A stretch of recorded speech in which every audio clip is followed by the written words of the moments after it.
Meet 22-year-old Jonathan Paul, a senior account executive with a very expensive obsession. My big passion is obviously cars. I do love cars in every way, so it's just the passion for driving. Outside of work, Jon's life is dedicated to cars, as are his mates. They all belong to the same online car community and, like him, spend any spare time and money fueling their high-octane lifestyle.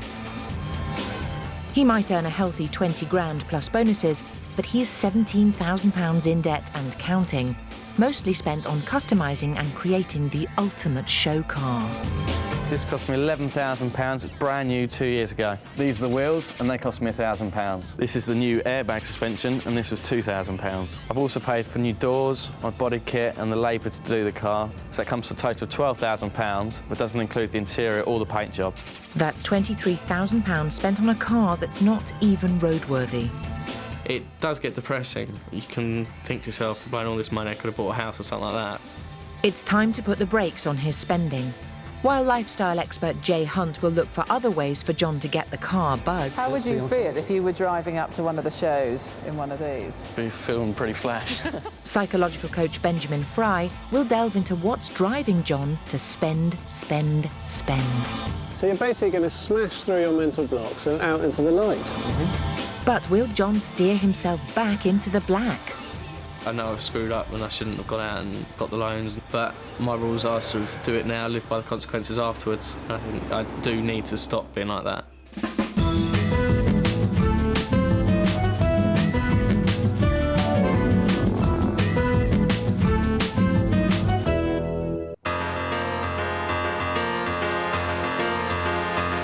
At only 22, Jonathan Paul is saddled with a £17,000 debt, and each month he slips further into the red.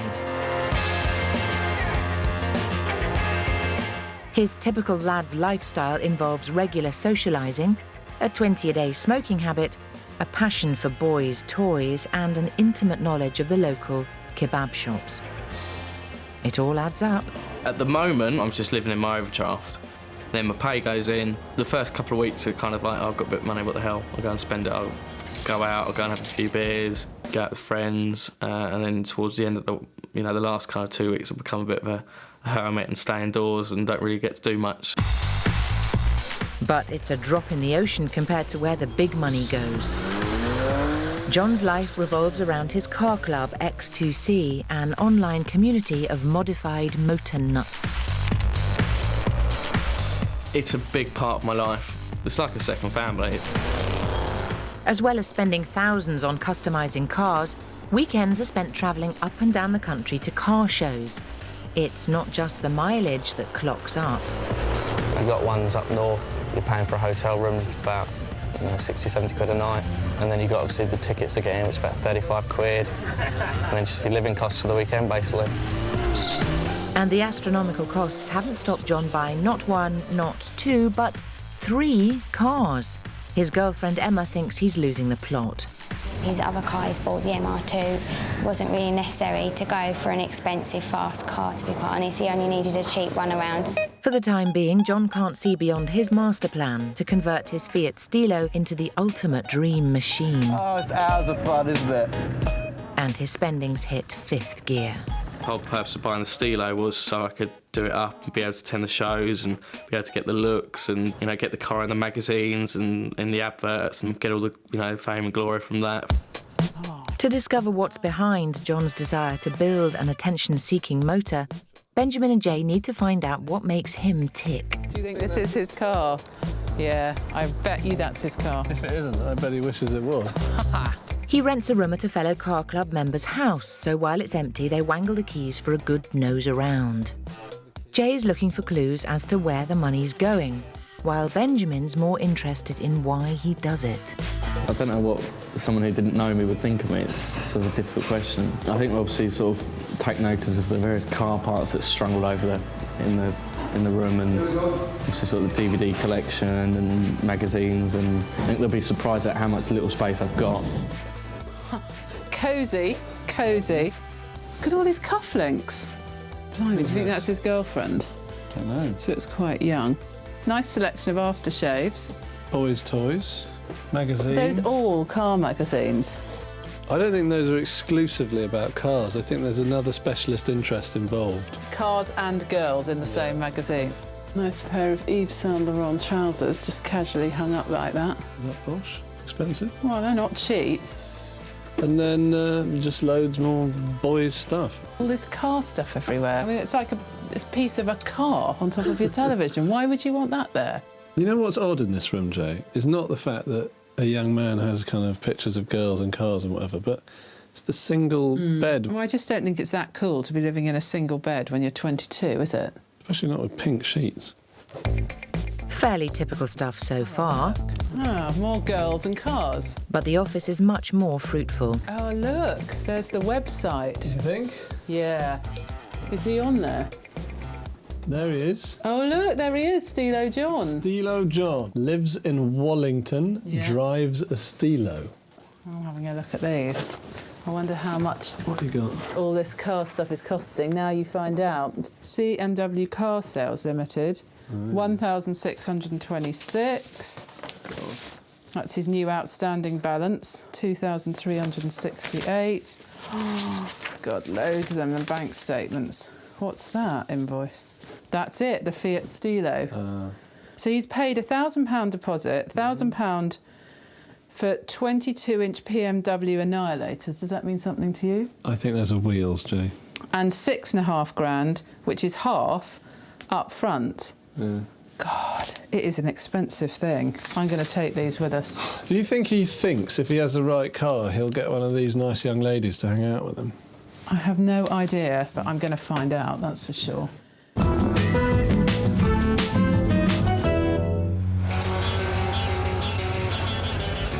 It's time to turn John's turbocharged attention onto the state of his bank balance. Our financial fixers have arranged to meet him at the body shop where most of his cars are modified.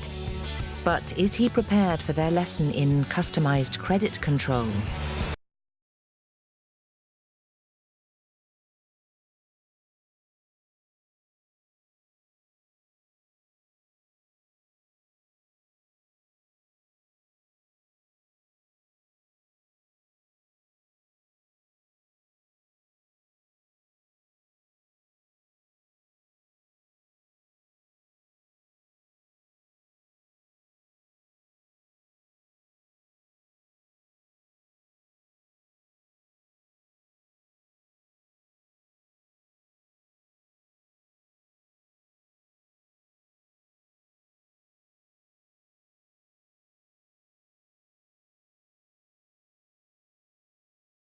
Could this be the man himself? It's John. It's John, Stilo John. Hello, How you hi, doing? I'm Nice to Jay. meet you. Nice How to you meet doing, you. Jay? It's Benjamin. Hello, Benjamin, Benjamin. nice to meet you. So, do you know why we're here? I think we've just come to see a body shop where the Stilo usually lives. The Stilo. The Stilo It's itself. like a sort of person. It is. It's my little baby. And it lives here. She, my little baby, no, she's not here at the moment. Actually, we're not here to talk about cars. Right. We're here to talk about money. Yeah. So you better come with us. Okay. It's going to be a lot less fun than you thought. In the world of car modification, everyone's dream is to get their souped-up vehicle on the cover of a magazine. With that in mind, our credit crusaders have created their very own wall of fame. So here we are, the first issue of Fast Credit, a magazine that we specially had commissioned to explain to the general public the pleasures and the pain and the cost of owning your Frontera. How much do you think that would be? I bought it for £1,600. Yeah. And then I had to pay 200 or so pounds getting the suspension sorted out. And then obviously there's petrol on top and bits and pieces like that. A bit of money then. Yeah. Well, the actual total is £2,930. Are you surprised? Yeah, a lot more than I thought. If you think about it. At least you got on the cover. But John's story needs much more coverage. Welcome to the first issue of Driven to Death. This magazine is all about how much money you've spent on both the Frontera and the MR2. How much do you think you've spent on them to date? Not sure. Looking at the Frontier figure and then the MR2, in total, I don't know, about £5,000–6,000. Well, the total for this is £7,560. You're on £8,000. Yeah. And that's nothing compared to the headline-grabbing total he spent on all 3 cars. You've made it to the cover of Maxed Out. Now, this magazine is all about your expenditure on all of your cars, your Stilo, your MR2, your Frontera, the insurance, the tax, the petrol, car shows, magazines, everything you've spent money on in the last 3 years on cars. So, John, how much do you think the grand total of all of that is?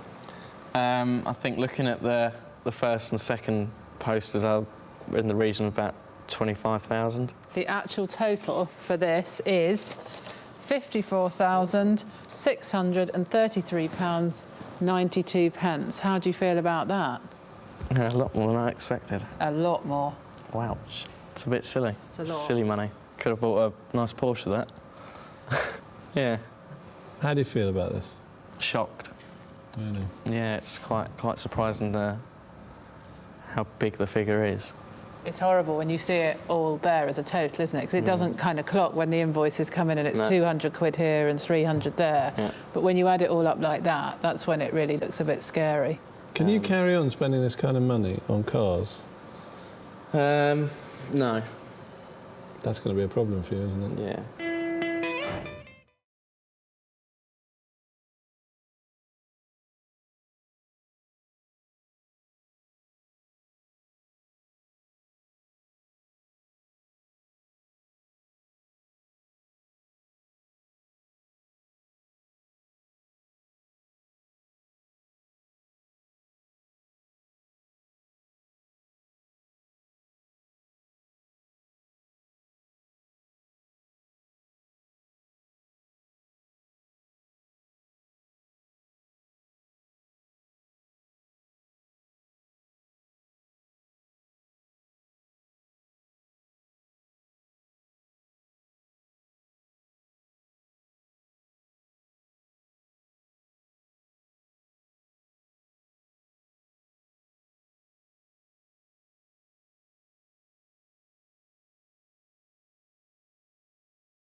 John's reeling from the revelation of his spend on cars.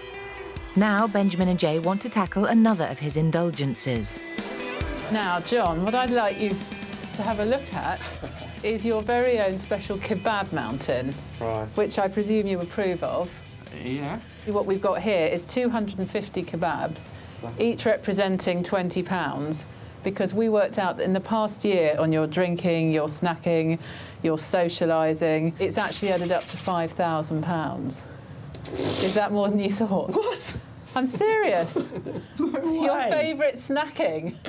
That's quite worrying. There's a lot of kebabs. So it's not just the kebabs. No, I know, obviously, that's the thing. Yeah. The socialising is sort of a big part of it. It's a big part of the club and the group of friends I have with, so... It's fine, you give up the kebabs, give up the motors. Yeah. And what you got left in life? Not a lot. Not in with the girlfriend? Yeah? OK. John might be laughing now, but they're about to wipe the smile off his face. So, John, what we're going to do now is work out with you how much you think is the minimum amount of money you can live on for 7 days during your cold turkey week. But before we do that, I just wanted to ask you how much you think you get through on an average week. If I was to sort of toss up, include cigarettes, drink, petrol and things like that, looking at, I don't know, about £100 a week, quite easily. Right, £100 a week. Yeah. That's what you Okay. think you spend? Yeah. Well, we've been through all your statements, and I can tell you that it's a bit more than £100 because you get through £312 and 6p in an average week, Wow. which is 3 times as much as you thought you were spending. Yeah, a lot more. And that's just on non-essential stuff. That's not on your rent or your bills or anything. It's a lot more than I was expecting, definitely. Well, it's a lot of money when you do it every week. Yeah. So how much do you think you could actually live on, bare minimum, for the next 7 days? I wouldn't know where to start. Probably about £60. £60? What do you reckon? What do you have to do all week? So you reckon 60 quid. That's nonsense, isn't it, 60? I was going to say 30 quid. And I do think to make it completely confidence building, I'd like to give you an extra 5 quid for a some big night petrol. out. And this is for non-essential items, 35 quid. If you really concentrate, I reckon you can do that. It's only for 7 days. That'll get me about 5 miles of petrol in the MR2. Or a pint. Will get me a pint. So how many kebabs can you get for 5 quid? Just probably one night in. So here's the interesting thing. You're going to have to choose between, for example, driving somewhere or drinking something or eating a Or eating kebab. a kebab. And you're already beginning to get what cold turkey is really about. Because the idea is that by having to make these really hard choices and giving stuff up, you're actually forcing yourself to discover what's really important to you, what you can live without and what you can't. I think John coped really well, actually, with the cold turkey and the shock tactics, but I do sense that he's in denial about the figures we've come up with, which are actually accurate. So I'm not sure whether I'm going to see a bit of rebellion along the way. How do I spend £300 a week? I do not have a clue. It's mental, but you know, it'd be interesting to sort of sit down and actually have a look and see where that money goes, because I'd never, you know, I don't walk around with 300 quid cash a week. I never draw that amount out, I swear I don't. And I think maybe the problem is that because I don't have the cash on me, I put it all on card. So I'm not sort of registering it, it's just sort of put it on card, don't worry about it, think about it later. It's day 1 of cold turkey, and with only £5 a day to live on, he'll have to get creative with his budget. And he's off to a good start. It's lunchtime. Usually I go to the pub and have a sandwich and a pint of lager or whatever, or I could go to the sandwich shop, or I could go to the cafe. But obviously today, save some money on cold turkey. I'm just going to eat spaghetti bolognese from last night and go from there. He spent nothing all day, but back home, the car club message board is buzzing with big plans for a midweek night out, something to whet his social appetite. So very, very tempted at the moment to be going out tonight. A lot of people are thinking about going out to a club in Sutton tonight. It's only sort of 9 o'clock, and I was sort of getting convinced by the rest of the guys to come out for a few drinks. Very tempted, but obviously I really want to stick to the cold turkey week as much as I can and not spend much at all.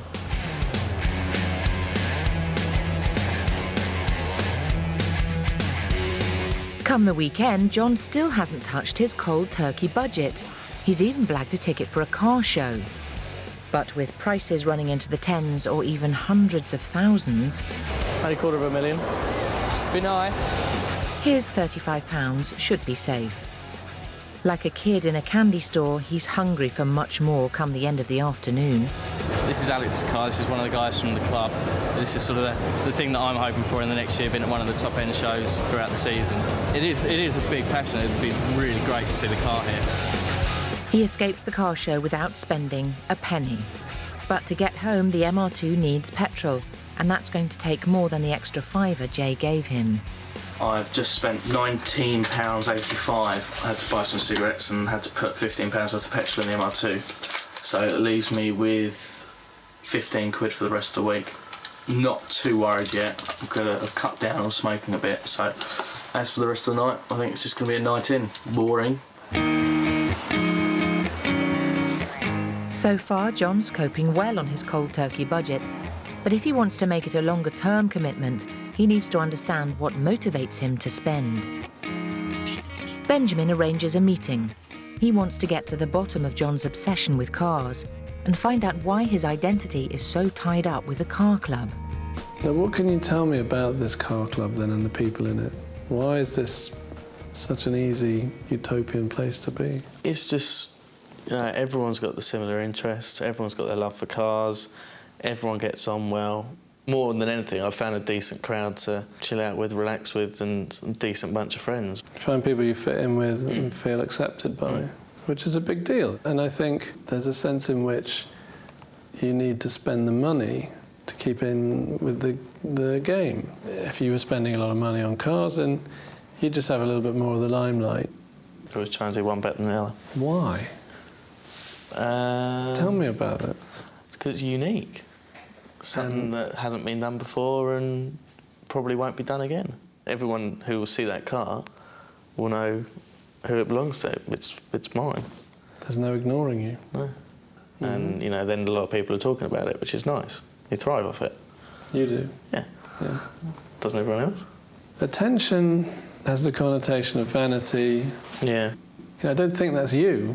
Yeah, that's always been... I've always worried about that. You could easily be mistook for that person. I think I am, because it's the one thing I'll always try not to be an attention seeker. I don't want to be seen as someone who's vain, someone who seeks attention or anything like that. I'd hate to be seen like that. And yet that's exactly how you portray yourself in one hand, and you talk about it that way. But it's not attention, is it? It's recognition. It is simply being allowed to be who you are, be seen, be noticed, and not be alone. Let's think a little bit about the attention then, and why that's important to you, what it means. I think it probably stems back from school. I didn't have the greatest time at school. Why not?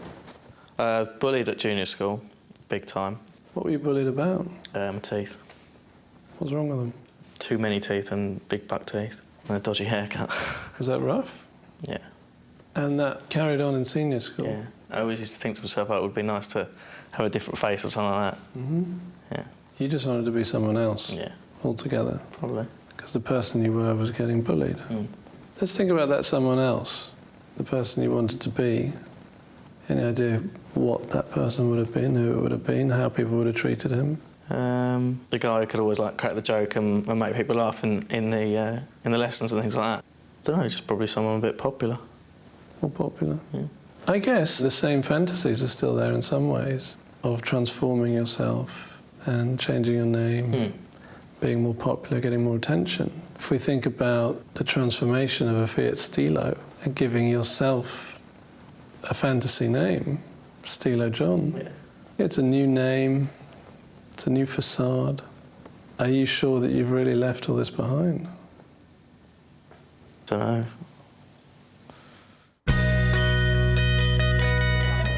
He's been put through the emotional wrangle. Now he wants to let off steam. Having spent 5 nights in, Jon gives in to temptation and joins the crew for their usual Thursday night get-together. But with food, cigarettes and alcohol to buy, That's £10.89, please. his 15 remaining pounds disappear. It's been difficult. Obviously, everything I've done has made me think, oh, should I be spending the money or should I not? And I was really quite surprised how much money I need to last the week. This is the stressful, John. I don't think I could live on 35 quid for the rest of my life, that's for certain. Luckily, Jay's been through John's statements and drawn up a more realistic regime. The good news is it won't be half as bad as cold turkey. The bad news is it won't be half as good as he'd like. In the main, John's spending is directed at his car. Now Jay wants to show him where else it's going. Now, John, what we've got here is your new budget. Okay. But before we have a look at this, I just wanted to ask you how you got on your cold turkey week. I blew it. Okay. I wouldn't say I blew it big time, but I definitely went over the 35 quid that you obviously generously gave me from what Benjamin was saying. But still, less than you'd normally spend in a week. Yeah, I sort of kept a record at work every day, what I was spending on and things like that. And you've never done that before? No. I've always wanted to do it, but never got around to actually sort of planning it all down and writing it all down. So, what we've got here is your new budget, okay? Now, what we've done is run through your current expenditure, and it won't be any surprise to know that at the bottom, you're overspending by £874.15 every month. So we can see the debt is getting bigger and bigger. Yeah. Now, what we've done is done a new budget for you, made some cuts in areas we think are sensible, and the good news is at the end of the day, we've even given you a buffer of £36.71. You see? One of the areas that really stands out is groceries, eating out, work lunches. Now, I know that you did actually make your own lunch, didn't you? Made it a few days, yeah. It was a bit difficult, but yeah. Well, we'd like you to do that a bit more because that would mean that your work lunches would be reduced from £100 to 30, and eating out and takeaways, if we can cut back a bit on that, it'll bring it down from 265 to 125. That would be a total saving of £210 a month, which adds up to over £2,500 a year. Well worth cutting down on the kebabs. Next in the firing line is his 20-a-day smoking habit. Now, I know giving up cigarettes is on your list of things you want to do. When you see it written down like that, £150 a month on it, how does that make you feel? It's surprising. It's a lot more than I actually thought it was. If John kicks the habit, he'll save another £1,800 a year. Jay knows exactly what he should do with the money. If you could pay £210 a month on your credit card instead of the £60 minimum payment you're paying at the moment, it would only take 9 months of time to get all of those paid back. It's not like, oh God, this is endless and endless. It's like a real effort for 9 months, then it's gone. There's just one final area where John could make huge savings. In the last year, his biggest monthly outlay has gone towards customising his Fiat Stilo. And since he's already paid for most of the work up front, his average costs should now come down substantially. You know, the last few months I haven't needed to spend anything, and the next couple of months I hopefully won't need to spend anything either. So I've got £200 down as the recommendation. Hopefully I'll be able to bring that down even more. Now, we have done this as quite a realistic budget because obviously this is going to be your long-term budget. Are there any areas when you look at that you think, oh, you're really feeling panicked? I think the thing that I need to sit down and work out is how I'm actually going to, you know, write this all down and be able to sort of interpret it in the future. Yeah. So what we need to do is to take all the information that's on here and plonk it in John's world in a way that you can access every day to make you feel that you're in control of your own money. That's the problem, because I'm feeling so out of control, I don't know what I'm doing with it. So John is now going to be in control. Fingers crossed. We know so. Jay wastes no time in helping him start and begins with takeaways and eating out. John and girlfriend Emma regularly go out for pizza and pasta. It's time to transfer their love of Italian food from the restaurant into the kitchen. With the new budget, we know that that's going to be an occasional treat if you fancy something like that. So I thought, if you do get a craving, desperately want a pizza, it would be better if you know how to make them. So today, we're going to have a lesson learning how to make really good pizzas. Okay. Are you up for that? Yeah, We're going to roll that up our sounds good. sleeves. Okay. All right, let's go to the kitchen. Hi, Sebastian. How are you? Yeah, hi. Nice to see you. This is John. Hello, mate. Yeah, How you doing? How you doing? I'm okay. I think that apron has got his name on it. When the moon hits your eye like a big pizza pie, that's amore. Making pizza from scratch isn't hard.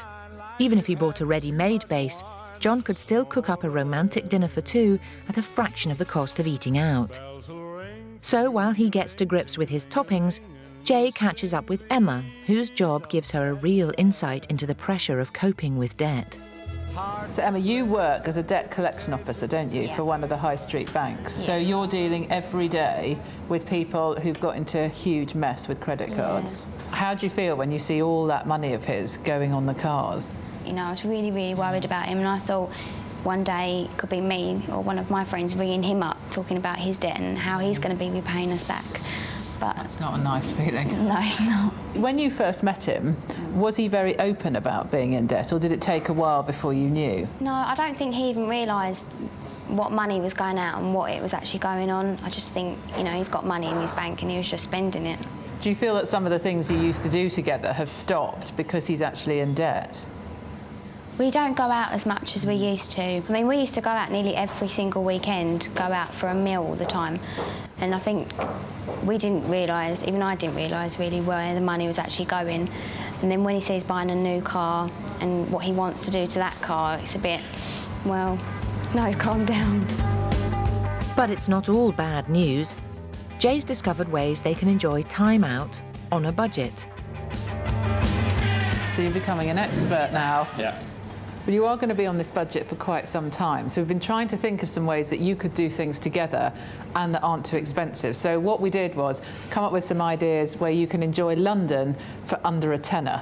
Right. So that you could still have a nice time. Is that possible? But come up here. Well, we've got some information for you. Lots of websites where you can research restaurants where if you eat earlier, for example, you can get really great deals. And then we found this fabulous cinema in the West End where you can go on a Saturday and watch a film for £4. So all of this sort of stuff is something where you could plan to go out and still keep within budget. Because what we don't want you to do is to get completely fed up and bored and then suddenly, guess what?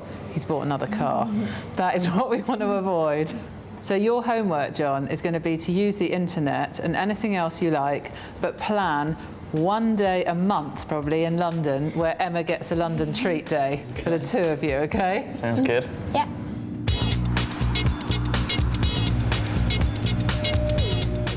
It's been a week since John began his new regime. So far, so good. But if he's to make inroads into his £17,000 debt, he's going to have to make big sacrifices, especially where the cars are concerned. Bought the Frontier for £1,600. Had it for about 6-7 months now, and we'll be selling it tomorrow for £560. It's just been sitting here for the last 2 months, not doing anything because I've got the MR2 as sort of my weekend drive. There's just no point having 2 cars. It's not insured or taxed or anything. It was just one of those impulse buys, which is a silly thing, and then he's got to go. He might have lost £1,000 on the Frontera, but he's learning to prioritise. Meanwhile, his pride and joy, the Stilo, is back in the body shop. When he bought it brand new, it cost him £11,000. Now his dream of creating a top-of-the-range show car with gull-wing doors, 22-inch wheels and a thumping sound system is costing another £12,000. And there's very little to show for it. The Stilo, as it is now, is worthless. I couldn't go and put it on the general market because it would pretty much be classed as a write-off. There's no point in stopping. You know, people tell me, well, what's the point in keep piling the money in? But I'm at a position now where if I stop, I'll lose everything. If I don't stop, I'll lose a bit more money, I'll spend a bit more money, but at the end of the day, I'll get what I wanted out of it, so it is worth it. John's beginning to understand the correlation between his cars and his cash crisis. But things are going to get a lot worse before they get better.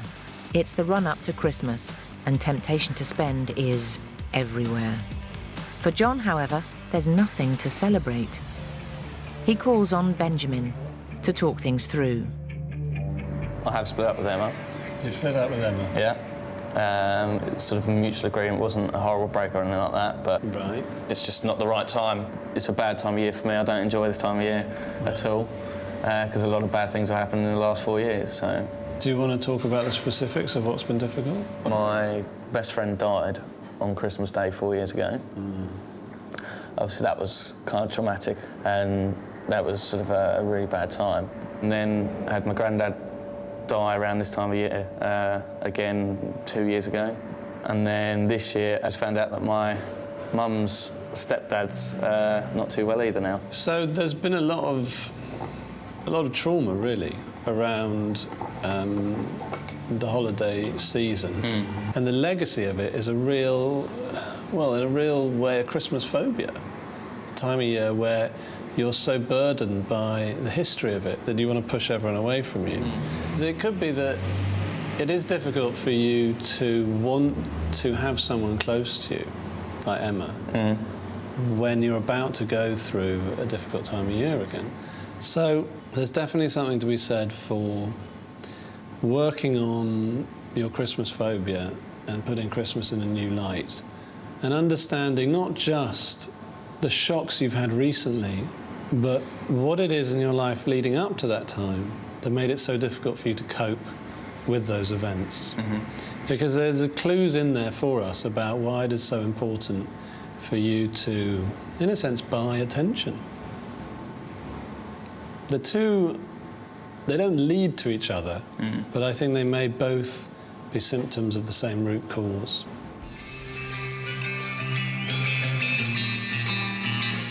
The season of goodwill isn't ringing true for Jon. In an attempt to lift his spirits, Jay decides to tackle another of his bête noirs, smoking. She's devised something that should help him feel a lot better and have a positive effect on his wallet at the same time. Now, Jon, I know you want to give up smoking. And also, if we could save that extra money every month, that would really help. So I brought you here today. Nothing to be alarmed about. All you've got to do is sit calmly and listen to a hypnotherapist. You willing to give it a go? Yeah, definitely. OK, we'll try it. OK, Jon, so what I normally do then is literally get all of your triggers. Hypnotherapist Alison Munro starts by going through his daily smoking routine. I have one at the start of lunch, one at the end of lunch. If I go to the pub, I'll have, I don't know, 5 or 6. As soon as I walk out the office, I like... He smokes a lot more than he thought. I really, really hope that this is going to work for Jon. It's not easy giving up. I've done it. I know how hard it is. So I really, really feel for him today. But I think it's a really great thing. And also, even though people say, oh, I can't afford to go and have one of these hypnotherapy sessions and give up, most people do a money-back guarantee. So if you start smoking again, you get your money back. You absolutely can't lose. Yeah, I've just finished it. I'm very, very relaxed, very chilled out. I'm in two minds at the moment whether it actually worked or not. There's something in my head saying, oh, I'm going to go for a cigarette. But there's something tapping on the back of my head saying, no, you don't need to go for a cigarette. What's the point? It was good, though. I think it's definitely worth it. If it can save me the 150 quid, I'll be so thankful.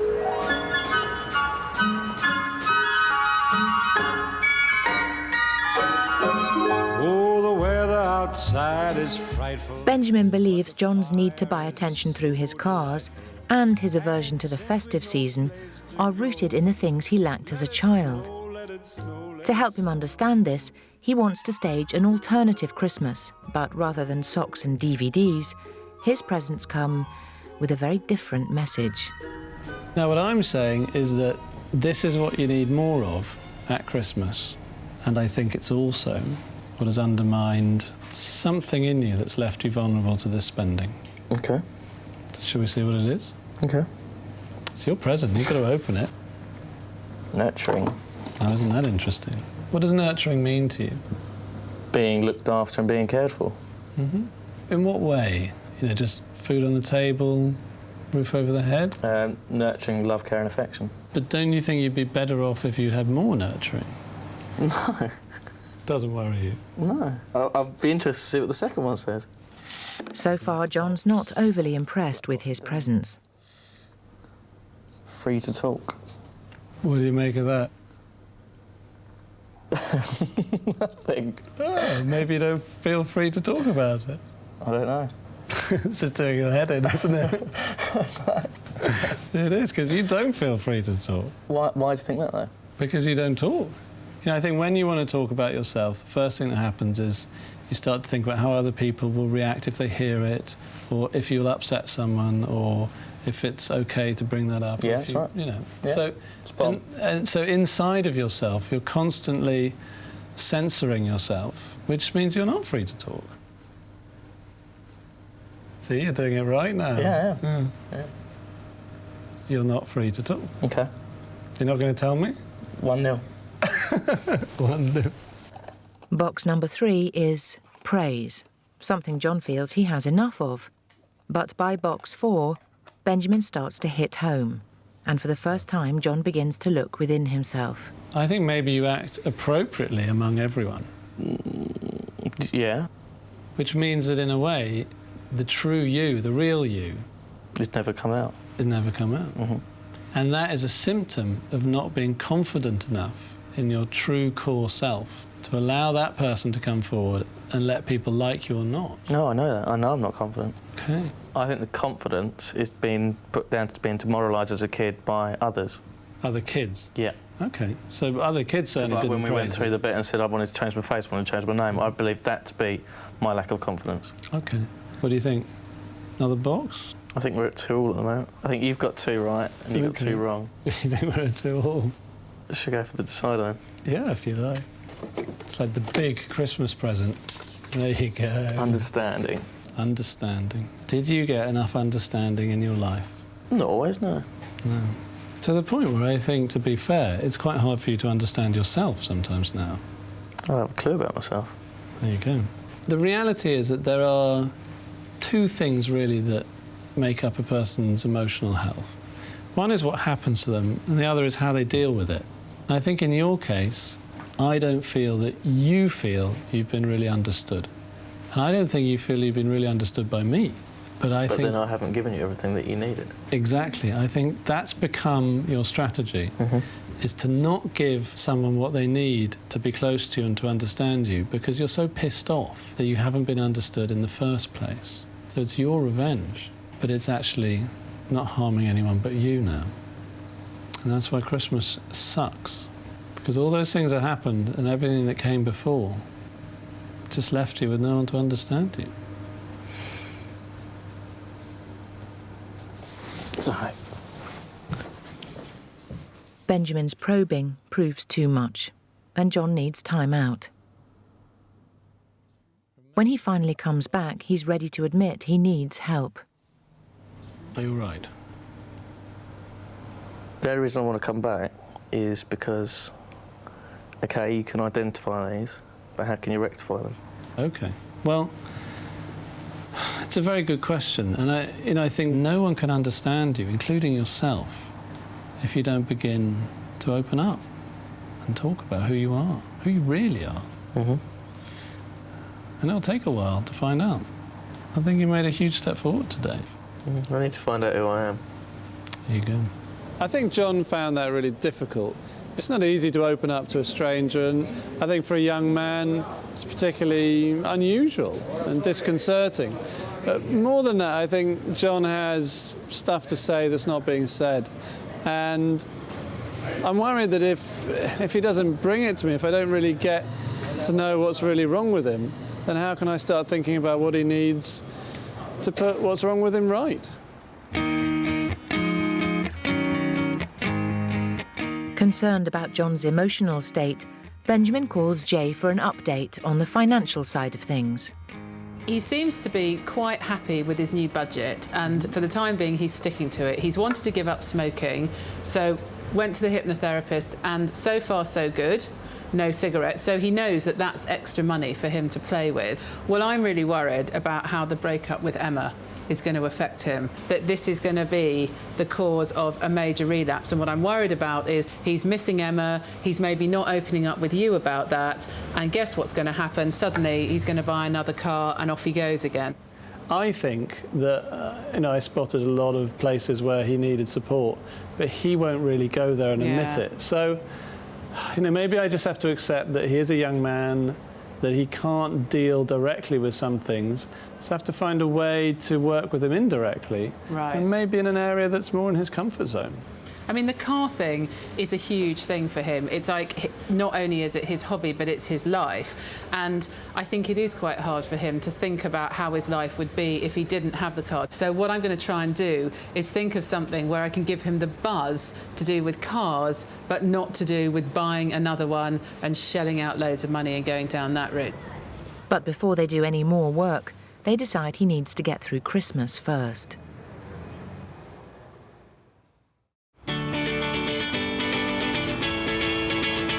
The new year dawns.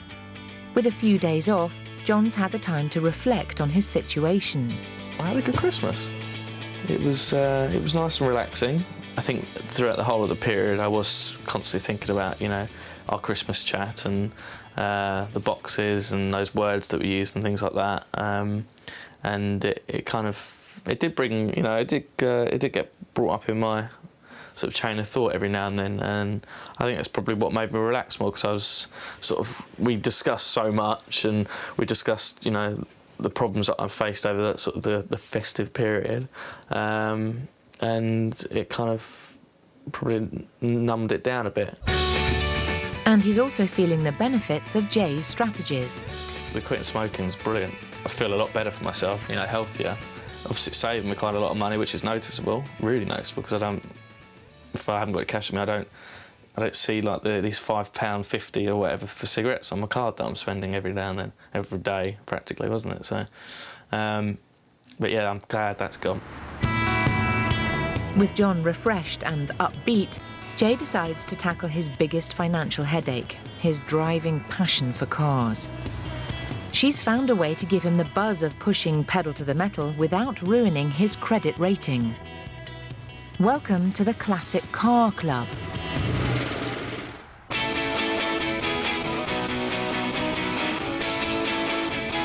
Wow, look at this. Are you happy here? Yes, It's like you're in a toy shop. One of the reasons I brought you here today was to talk to you about long term, because obviously I know we've done quite a lot of work on you sort of finishing up the Stilo and that sort of chapter ending and you getting out of trouble. But what my worry is that sooner or later you might get a bit bored, you get one of your extra bonuses at work and you suddenly think, oh God, what am I going to do with this money? And before you know where you are, you bought another one and you're down this route again. As director James Evans explains, the club gives its members the chance to drive a range of high-performance cars at a fraction of the cost of running them. It's very simple. You basically pay an annual membership fee, you pay a one-off joining fee as well, and in total that's about £4,000. For that, you get a block of points. Each time you use a car, you use certain points up. But on average, members get, in excess of 40 days driving. But the key thing for us is that the prices are capped. So you've paid your money, and that's it. Your insurance, maintenance, storage, everything's included. Joining a club like this would give Jon all the pleasure, but a lot less financial pain of driving a very sexy car. How would you feel if you were driving up to one of the shows in one of these? Be feeling pretty flash. It would be quite nice, seeing all the people in their Fiestas and things like that, and then you roll up in a Maserati. I know from your perspective, it's about your personality, it's about the cars that are sexy for you. Yeah. I believe that if I turned up in something like a Ferrari or whatever to one of your amazing meets, and you've got these stunning cars there, they are stunning, but you turn up in a beautiful classic Ferrari, you're gonna get I think you're actually going to get more looks. Yeah. Everyone's going to go, wow, he's a cool guy, because he's not trying too hard. Building a Stilo, it's all about your own identity in the car, but something like one of these, there's so few of them on the road, it is your identity anyway, I think. So if you had to choose one of these to go out for in the weekend, which one would you choose? Probably have to choose this, the Maserati here. It'd be a nice, sexy number. Any chance he can do a trade-in of his MR2 for this? Right, OK. Well, I don't know. You've got to bring it in. We'll have a look at it, you know. You never know.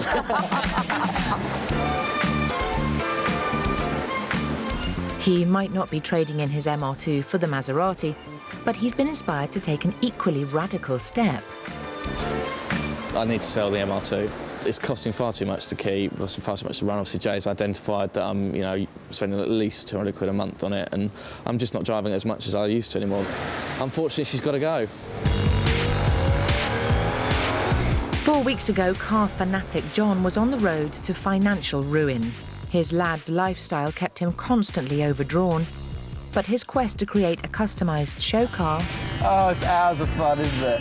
had run up a £17,000 debt. Having been shown the true extent of his spending, Yeah, a lot more than I expected. A lot more. Wow. our expert set out to get him back on the straight and narrow. Jay focused on practical ways to cut down on his spending. Nothing to be alarmed about. All you've got to do is sit calmly and listen to a hypnotherapist. Benjamin opened up some old emotional wounds. I always used to think to myself, oh, it would be nice to have a different face or something like that. You just wanted to be someone else. Yeah. Which proved to be difficult medicine for Jon to take. All those things that happened and everything that came before just left you with no one to understand you. It's all right.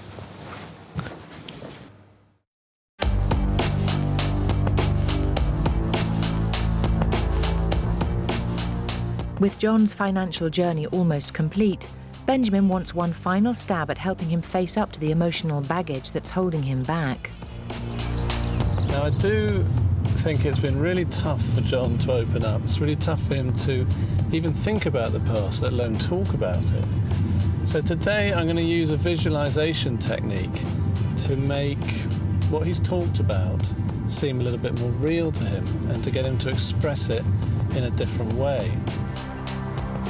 Now, welcome to the wall. What do you think it could possibly represent? Not a clue. Well, not to be too cheesy about it, but these, for me, are your mental blocks. OK. Things that are stopping you moving on in life. OK. Can you give me an example? School. Yeah, school. That was a big one, wasn't it? Yeah.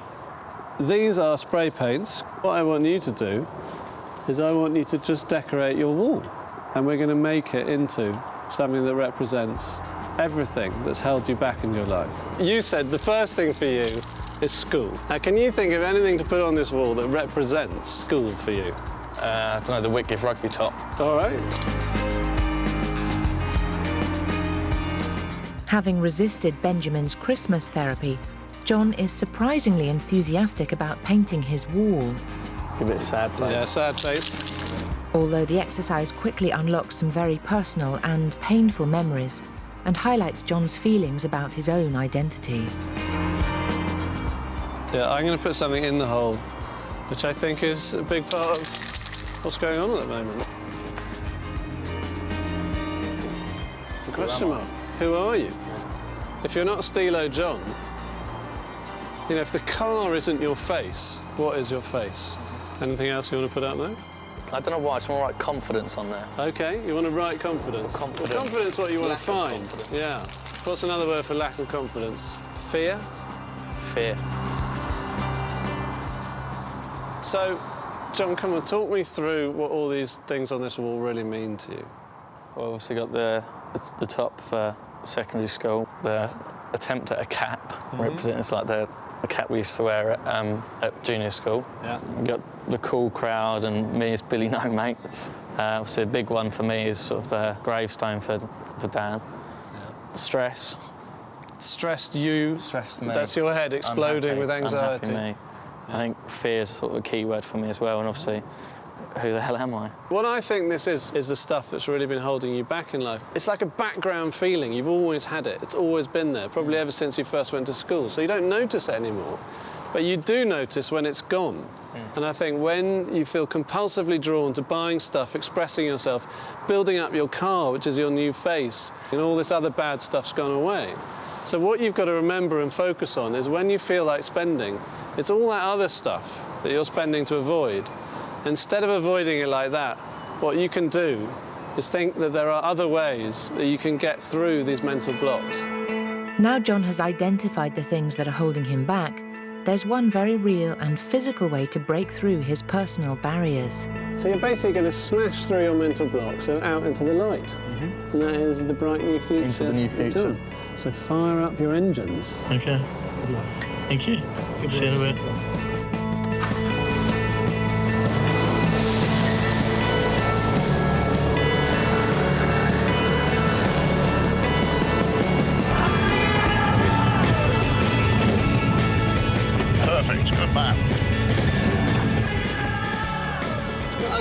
That was good fun. How's that feel? That was good. Yeah? Yeah, it was brilliant. You left your mental blocks behind? Yeah, they're still in there. They've just been cast into the wind, haven't they? They have. They got knocked for six.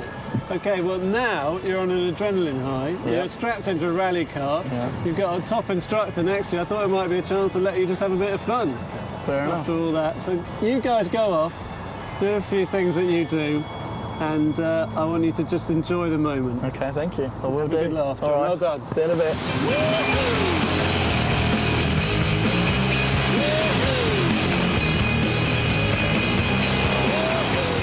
For me, the image of the day will always be from where I was standing, just watching him drive through that wall. The whole thing just exploded in front of my eyes. And all those images were just shattered as Jon disappeared out into the light. And I think that's a great memory for him to take forward. When he thinks about spending money and when he thinks about dealing with his worries, he knows that he's not alone and he can take care of things. His friends are with him and there is another way to go. It doesn't just have to be done with his credit card.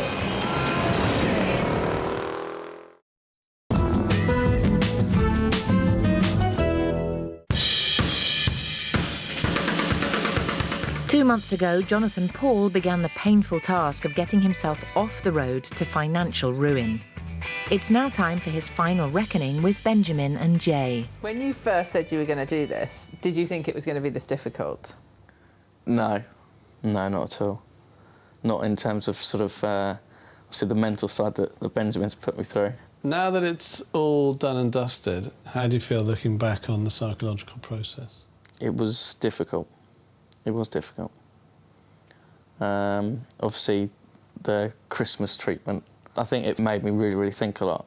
And obviously, I think with you saying with like some of the key words, you know, one in particular sticks in my mind. I want to know if you think what that word is. Understanding? No. Free to talk? Yeah. Yeah. Yeah. Obviously, the understanding one tipped me over the edge, though. Yeah. But the free to talk ones that I'm thinking about a lot more. Thinking about the boxes, I thought that was quite an upbeat day. Do you think that driving that car through those boxes has enabled you to put some of those issues maybe in perspective or even behind you? Potentially. I think as, you know, if I ever come across to think about those kind of issues, it will bring up that memory and it will just sort of like disperse it or something like that, I suppose. The question mark's still always in my head, though. Of who are you? Well, you won't know until you talk enough to find out. True. So talking now about the financial side of everything, this has been a good thing for you, hasn't it? Realising just how much buying all the cars was taking out of your account. Yeah, especially when I saw the figure when we did the shot tactics. What do you think now when you look back at the total and all that money that you spent on the cars? An expletive. It really was an eye-opener. And obviously now I'm able to look at where my money's going a lot more. I've become addicted to sort of checking my NatWest online banking and things like that. And now I've set up a savings account. I've already managed to put about 500 quid away. That is often the case, that people who've been the biggest spenders can become the best savers because you become obsessed. Because obviously you've got your savings account there and you've got your normal account there, and I just go drag and drop all day long. It's pretty mad. It's like, I think about, oh, I would have spent a £5 on cigarettes today. I'll put that on there. So 17,000 has got to be paid off. How long do you reckon that's going to take? What's your plan? My ideal goal is it's got to be gone within a year. 12 months maximum. That's pretty focused. It's what I need to do. I have to ask the question, what is happening with the Stilo? It's taking shape. It will start taking shape in the next couple of weeks. So once she's done, that's it, no more money going on a new car? No. There's no more sort of spending seriously stupid amounts of money on a show car. Whether I buy another car's not a question. Yeah. But not a show car. No, I wouldn't go the whole hog and do it all again. Never again. Never again. You only do it once. It has been worth it. I think it's been an eye-opener for me. I think it will make me think before I spend now.